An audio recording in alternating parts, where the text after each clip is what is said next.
We are wrapping up a beautiful day. It was the wedding of my nephew, and it's been an incredible day of seeing people I haven't seen for years, meeting new people, being part of this ceremony, being part of their lives, and being reminded of the power of choice, the people that you choose to spend your time with, the things that you choose to do in life. And it was beautiful listening to these people choose each other with such intention, and to hear them say that they recognize that the other makes them better was beautiful. So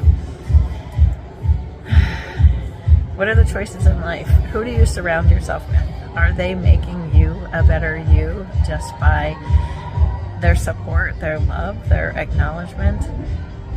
Pretty cool.